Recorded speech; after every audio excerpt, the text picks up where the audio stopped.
रावलपिंडी की तहसील कहूटा का बुलंद तरीन इलाका नड़ बुलंद पहाड़ों, मुनफरिद लैंडस्केप, घने जंगलात, जंगली हयात और बड़ी बड़ी पथरीली चट्टानों की वजह से मुनफरिद अहमियत का हामिल है। इस कुदरती खूबसूरत वादी को मुल्क भर में पंचपीर के नाम से भी जाना जाता है, लेकिन हकीकत ये है कि पंचपीर यहाँ का एक बालाई मुकाम है, जबकि मजमूई तौर पर पूरी वादी का नाम नड़ है।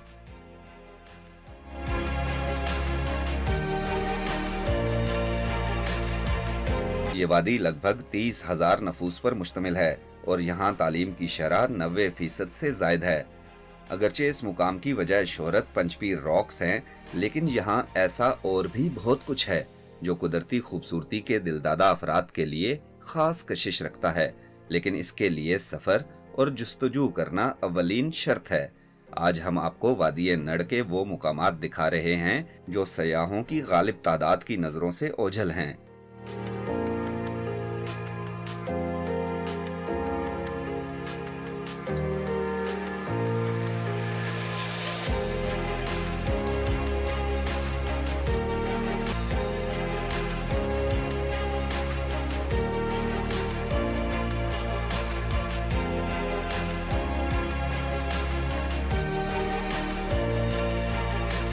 नड़ मुकामी जुबान में शहरग को कहते हैं। ये वादी चूंकि शहरग की तरह तहसील कहूटा की बुलंद तरीन वादी है और इस वादी का बुलंद मुकाम पंचपीर है, सो इसी मुनासबत से इस वादी को कहूटा की नड़ यानी शहरग के नाम से पुकारा जाता है।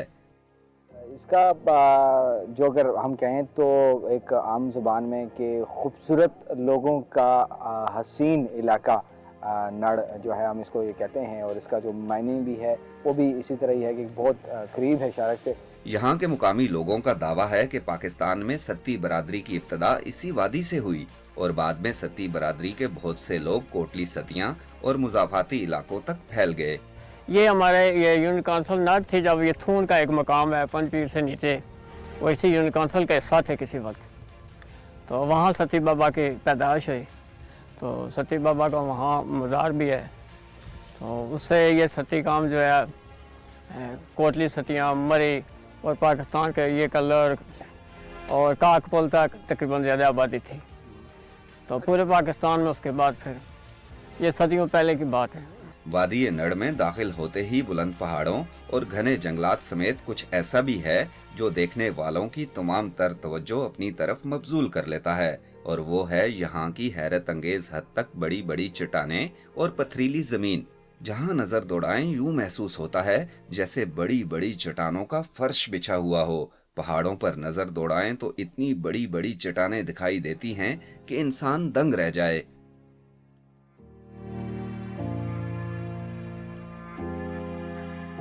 ये पंचपीर का इंतहाई खूबसूरत व्यू पॉइंट है।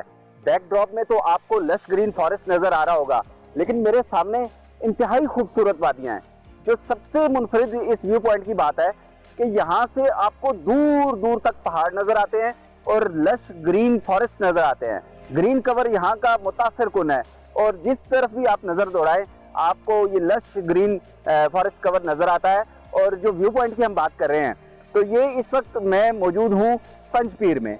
मेरे बिल्कुल सामने कोटली सतियां की वादी है, कोटली सतियां के पहाड़ हैं, जबकि मेरे इस तरफ दाएं तरफ सामने कश्मीर है और इनको डिवाइड करता है दरियाए झेलम। इस पॉइंट से आप ये सारे नज़ारे एक नज़र में कर सकते हैं। कोटली सतियां देख सकते हैं, दरियाए झेलम वो दूर बह रहा है, लेकिन यहाँ से उसका व्यू किया जा सकता है। और उसके बिल्कुल साथ कश्मीर का सिलसिला है, यहाँ से मकबूजा कश्मीर के पहाड़ भी आपको नजर आते हैं। और पीर पंजाल का जो पहाड़ी सिलसिला है, बर्फपोश पहाड़ी सिलसिला, वो भी यहाँ से आप व्यू कर सकते हैं। बहुत खूबसूरत स्पॉट है। पिंडी इस्लामाबाद के इंतहाई करीब है। बाकी मुल्क के लोग तो आए यहाँ इसको जरूर देखें, लेकिन जो यहाँ पर रहते हैं उनको तो जरूर आना चाहिए, इस व्यू पॉइंट को देखना चाहिए, इसको एक्सप्लोर करना चाहिए, क्योंकि यहाँ पर सिर्फ पंचपीर रॉक्स नहीं है, यहाँ की जो वैलीज हैं, यहाँ के जो नज़ारे हैं वो बहुत मुनफरिद हैं। तो मैं चाहूँगा कि आप यहाँ पर आएँ और इस इलाके को एक्सप्लोर जरूर करें। यहाँ आके आपको एक मुतासिर कुन माहौल मिलेगा और आपकी जो यहाँ आने की मेहनत है वो रायगा नहीं जाएगी। तो चलिए आप भी देखें।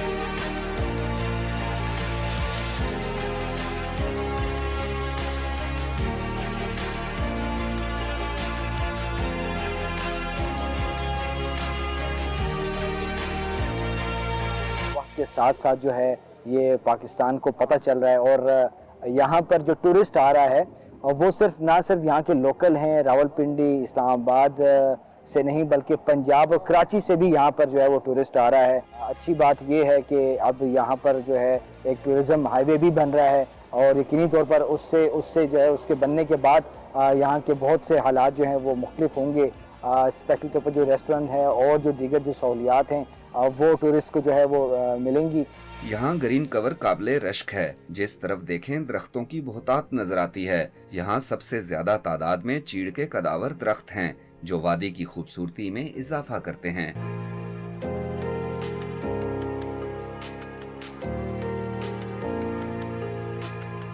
ग्रीन कवर घना होने की वजह से ये वादी जंगली हयात का मस्कन भी है। यहाँ बर्फानी चीते समेत दीगर इकसाम के जानवर और परिंदे पाए जाते हैं। यहाँ पे क्योंकि बहुत घने जंगल हैं, यहाँ पे बार्किंग डेयर भी पाया जाता है, यहाँ पे स्नो लेपर्ड भी पाया जाता है। वो बाज़ दफ़ा लोगों के आबादी के नज़दीक चला जाता है और लोगों का बड़ा नुकसान भी करता है। जानवर नुकसान करता है, माल मवेशी नुकसान करता है।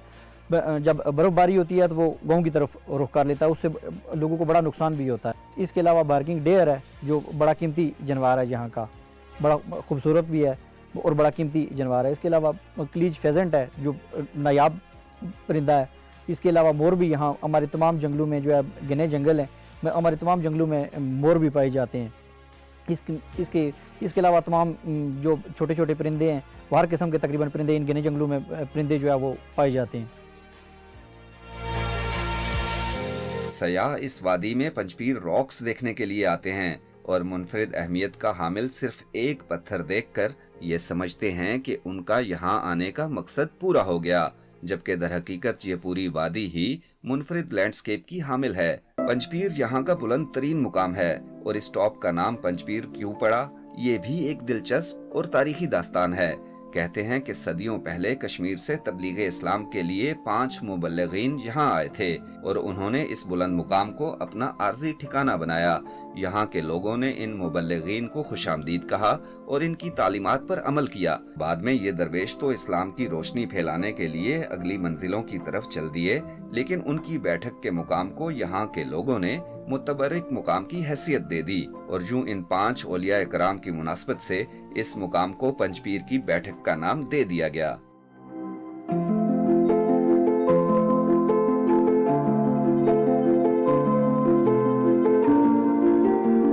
ये पंचपीर का सबसे बुलंद व्यू पॉइंट है जिसको पंचपीर टॉप के नाम से जाना जाता है। और पंचपीर टॉप क्यों कहलाई ये, वो इस बैठक की वजह से।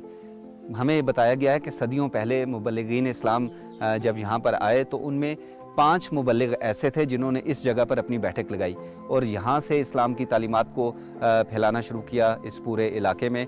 और इसी वजह से ये जगह पंचपीर के नाम से मशहूर हो गई, क्योंकि 5 मुबल्लिगीन थे तो लोगों ने उनको 5 पीरों का नाम दे दिया और पंचपीर ये जगह कहलाई। अब ये इलाका तो नड़ का है, लेकिन जो जाना जाता है मुल्क भर में वो पंचपीर के नाम से पहचाना जाता है, जाना जाता है। और क्यों जाना जाता है पंचपीर के नाम से वो हमने आपको बता दिया कि ये बैठक है। और ये बैठक इतनी ख़ास जगह पर है कि ये इस पूरी वैली का सबसे बुलंद व्यू पॉइंट है और इधर से बैठकर आप चारों तरफ के बेहतरीन नज़ारे कर सकते हैं। यहाँ से आपको कश्मीर की वादी नज़र आती है, कोटली सतियाँ यहाँ से भी नज़र आती है, मुख्तलिफ जो व्यू पॉइंट है वहाँ से भी नज़र आती है। और एक और जो बात हमें बताई गई है कि रात के वक्त यहाँ पर बहुत खूबसूरत समा होता है, क्योंकि ये बुलंद मुकाम है। तो रात के वक्त जब शहरों की रोशनियाँ ऑन होती हैं, लाइट्स ऑन होती हैं, तो यहाँ से रावलपिंडी इस्लामाबाद की जो लाइट्स हैं वो भी देखी जा सकती हैं। तो शाम के टाइम में भी ये खूबसूरत व्यू पॉइंट है।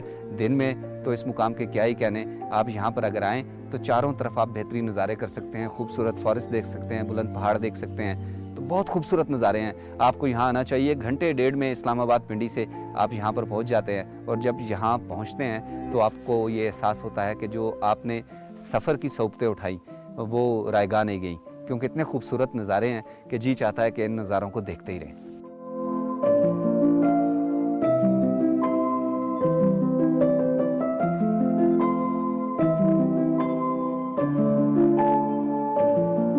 ये अल्लाह के मशरबीन थे जो अल्लाह के अहकामात के मुताबिक उसके दीन इस्लाम की तरवीज और तशरीह के लिए और उसके इशाअत के लिए यहाँ आते रहे हैं। तो जहाँ पर पंचपीर का जो लफ्ज़ है ये जो हैं आका करीम अलैहिस्सलाम की आल में से आ रहे हैं। और ये 5 भाइयों का जिक्र है, ठीक है, जिसमें हज़रत लाल शहबाज कलंदर रहमतुल्लाह ताला अलैह, हज़रत बहाउद्दीन ज़करिया मुल्तानी, शाह शहाबुद्दीन भारी रहमतुल्लाह ताला अलैह, इसी तरह 2 और इनके भाई हैं, ठीक है।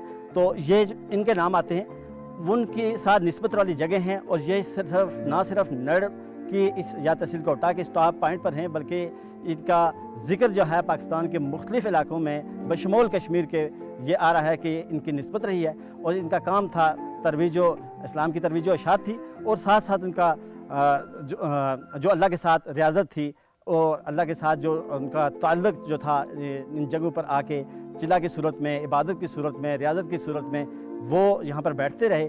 और उन्हीं की आज खुशबू है जो इस फ्रेगरेंस के लिए हम सारे लोग यहाँ आ रहे हैं। और मैं समझता हूँ कि ये टॉप प्रायोरिटी जो पॉइंट है आज जो दुनिया में फेमस होने जा रहा है, इसकी मेन रीज़न जो है यही सामने आ रही है कि अल्लाह के नेक बंदू के साथ इसकी निस्बत रही है। और वो निस्बत जो है वो वक्त गुजरने के साथ साथ लोगों के क़ुलूब व अज़हान में भी मुज़य्यन हो रही है।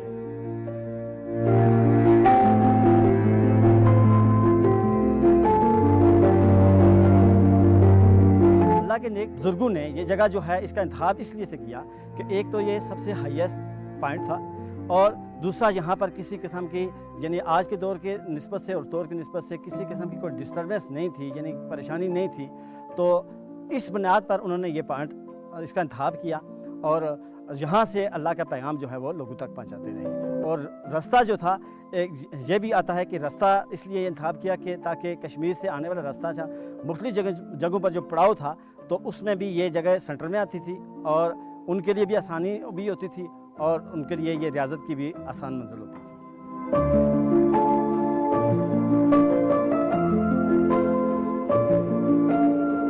पंजपीर में महकमा जंगलात का एक कदीम रेस्ट हाउस भी है जो 1902 में तामीर हुआ। जमाने के शब रोज और मौसम की सख्तियों ने अंग्रेज दौर के इस रेस्ट हाउस को खस्ता हाल कर दिया था, जिस पर 1993 में इसे असर नौ बहाल किया गया। इस वादी के बासियों का शुमार माहिर जंगजुओं में होता था। यहाँ नस्ब कदीम कतबे के मुताबिक पहली जंग अजीम के दौरान इस वादी के 207 अफराद ने अंग्रेज फौज में शमूलियत इख्तियार की और बर्मा के महाज पर जंग में हिस्सा लिया। इनमें से 35 अफराद ने फ्रंट लाइन पर दलेरी से लड़ते हुए अपनी जानें तक कुर्बान कर दी।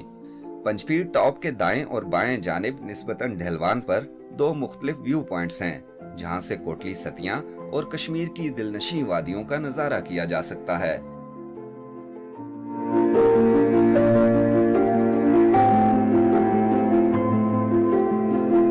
टॉप के दाएं जानिब शींग अली व्यू पॉइंट है। यहाँ से कश्मीर की वादियां और बुलंद पहाड़ नजरों के सामने होते हैं। इस पॉइंट से कोटली सतियां तक ट्रैकिंग भी की जा सकती है। वादी के तकरीबन वस्त में नूराबाद के मुकाम पर एक छोटी मगर खूबसूरत आबशार भी है, लेकिन यहाँ आने वाले सयाहों की कलील तादाद ही इस आबशार के मुतालिक जानती है। बाकी सारे लाइल्मी के बायस इसकी ज़ियारत किए बगैर ही वापस चले जाते हैं।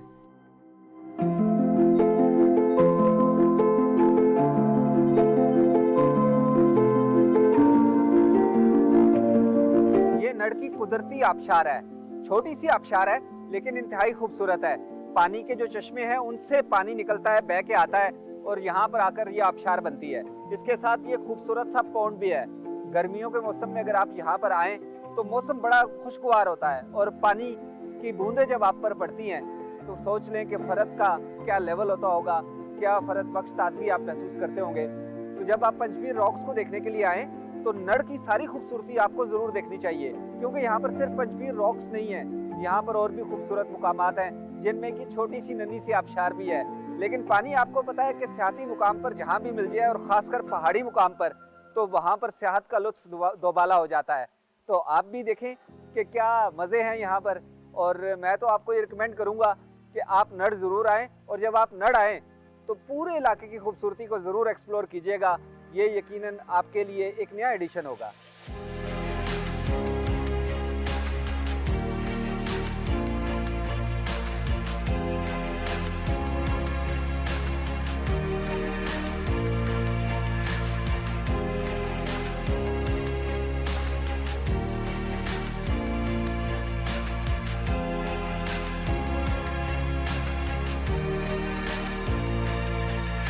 सयाहों की कम तादाद में आमद के बायस यहाँ फॉरेस्ट रेस्ट हाउस के सिवा मुनासिब रिहायशी सहूलियात नहीं हैं।